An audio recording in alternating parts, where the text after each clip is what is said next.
Congratulations, everyone. We've made it past Halloween and a very tumultuous election.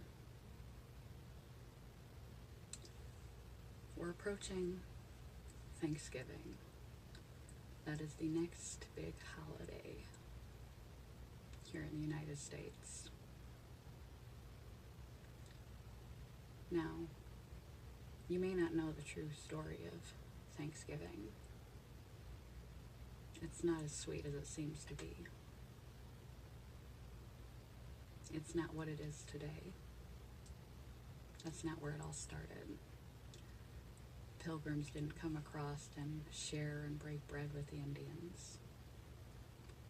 It was much more gruesome and dominating and devastating than that. It's false history that we tell ourselves as a nation. Just like the story of Christopher Columbus. If you look into these things a little bit deeper, they're not as nice as they appear to be.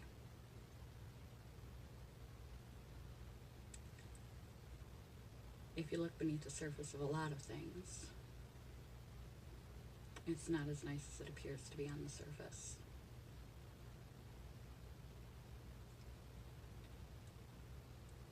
Our world right now is in a dark place. Usually if you celebrate Thanksgiving in today's culture, you get together in a big group with your friends and family. You eat a ridiculous amount of food. Maybe you watch football, maybe you play football in the yard. And hopefully take a few minutes in there to say grace and give gratitude for the blessings that you have been given. Give thanks and be giving, and thanks for what you have been given. It's a big celebration, filled with plenty, filled with more than plenty, plentiful, a horn of plenty. It's an overabundant celebration of overabundance and overindulgence and excess. And sometimes you wake up with a tummy ache and regret and spend too much time with that strange uncle that you'd rather not see. And when you look a little bit deeper, it's not all it pans out to be. But we still look forward to it year after year. But it's not in its intention of how it's supposed to be, a celebration of the love and blessings that we have in thankfulness and gratitude. On the surface, or in deep, on the surface, it's not celebrated that way frequently. It's an overindulgence of food and family chaos and slothfulness and morning regret and tummy aches. The world is not where it used to be. The election has passed, half of the country is pissed. Half the country is thrilled. We don't know what will come from this. The changes in the Supreme Court. Lifetime appointment. We don't know what will come of this. We're in a pandemic. A second surge, a second wave, in fact. This last year has been extremely difficult for so many, in so many ways. And Thanksgiving will not be the same. It's highly suggested that you don't get together in large gatherings, which we've grown quite accustomed to. That's a main part of Thanksgiving, is giving thanks for our large gathering of those we love. It's suggested that you don't spend the holidays with anyone that doesn't belong in your own household, which may be a dinner for one or a dinner for two, and not connecting the way we used to. It may mean small plates, simple food, not overcooking the family favorites because the family won't be there.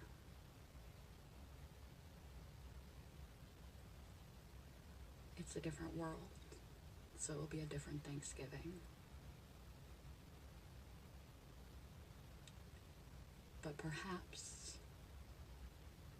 you can have a happier attitude toward the Thanksgiving that is coming when you realize it is an opportunity amidst all the chaos of daily life without COVID in this last year and this last election and all the unknowns of the future, climate change and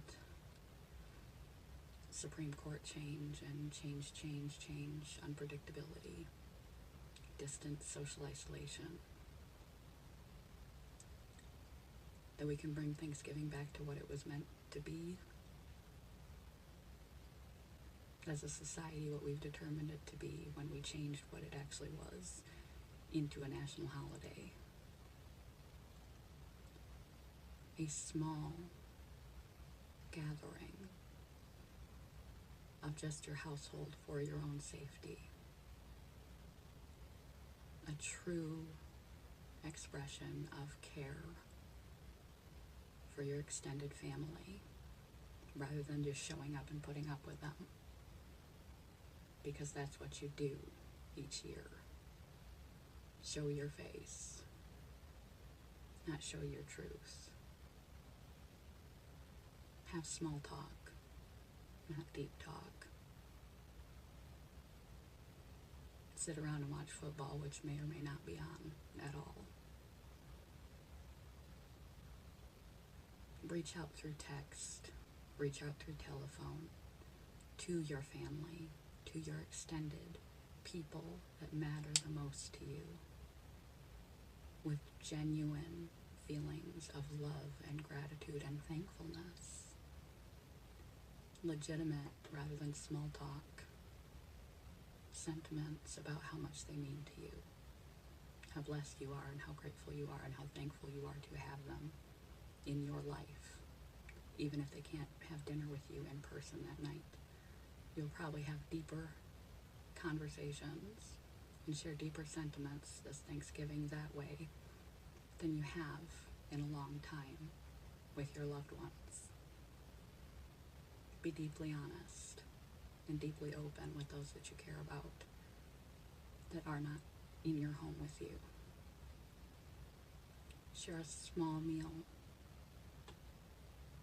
so the focus is not on the food. The focus is on the time spent with those who make up your household. Even if that's only you. Make yourself a nice dinner and spend some quality time with yourself.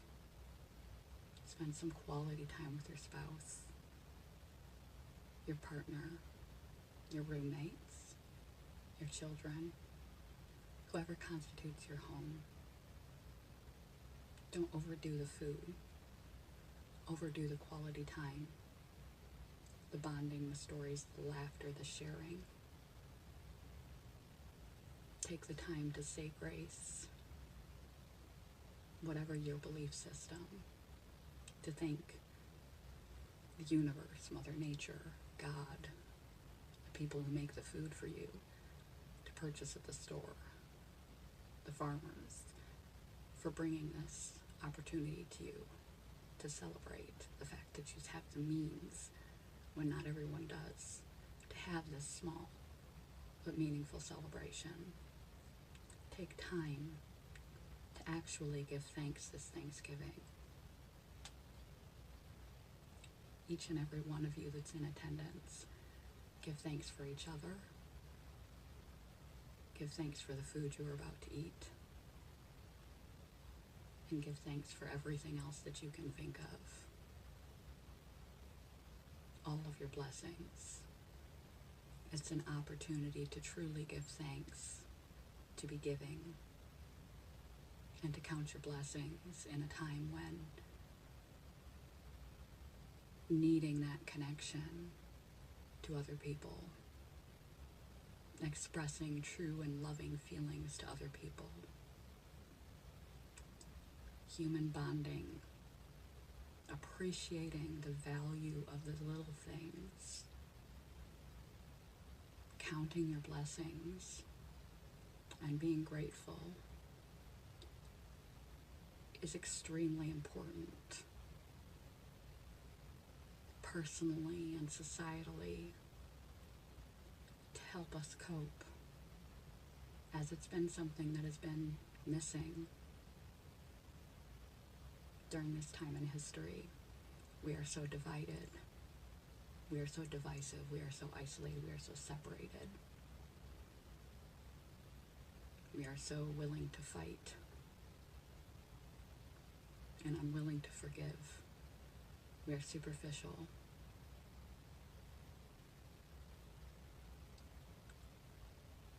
We can be so overwhelmed with all the chaos that we forget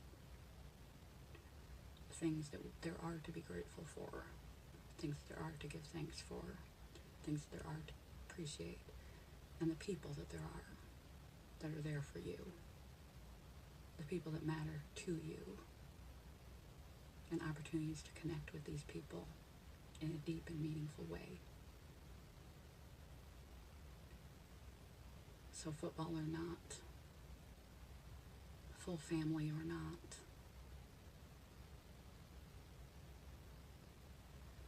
full family favorites, green bean casserole, pumpkin pie or not, if you sit down to a bowl of ramen noodles and a glass of Coca-Cola by yourself in your living room, it may not be the Thanksgiving that you intended, that you know, that you are familiar with, that you have ever experienced in your life. But it may be one of few opportunities to get down to the root, the value of what our American Thanksgiving is truly meant to be about. If you utilize the time properly, take the time to telephonically, through the internet, through Zoom or other platforms like Skype, connect to those people that mean a lot to you. Tell them why they do. Tell yourself why you matter. Be thankful of others. Take into account whatever it is you're about to put in your mouth and the work that had to go into producing it and bringing it to your table, and how grateful you are that you are able to eat when not everyone is. Take stock of all the things you do have to be grateful for. Use it as a day of unity, connectedness, gratitude, peacefulness, bonding, celebrating the things that truly matter, having gratitude, giving thanks, and appreciating the abundance of emotional nourishment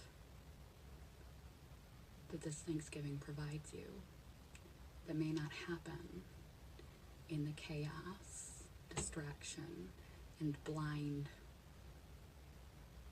repetitive, overeating, overplaying, overwatching TV, stuffed tradition. Think about the history. Think about how we can change something tragic into something wonderful. Preferably not through lying, as they have done with Thanksgiving, and covering up the past. And use it as an opportunity to have hope for the future. that we can turn something ugly, this pivotal time in our history, eventually, with patience, grace, and cooperative effort, into something beautiful and meaningful too. So, for safety's sake, please keep your Thanksgiving small. But it is the small things in life that matter. And on this Thanksgiving, focus on those things, the thanks and the giving and the connectedness, the unity and the hope. And you have plenty of time before it hits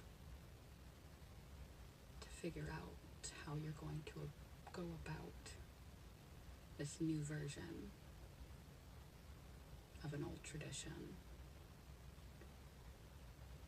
It may be less flamboyant, less frills than is usual, but it could be the most meaningful Thanksgiving you've had in years. If you think critically, connect deeply, have gratitude, and put your heart in it rather than your stomach. Good morning, goodbye, good luck with Thanksgiving. Look forward to it. Even though it's different, different doesn't have to be bad. Different can bring us back to what really matters. It's all in what we do about it. I thought I'd bring this up early to get your gears running in the right direction. Good morning, goodbye, good luck. I'm grateful for each and every one of you. And I send you love.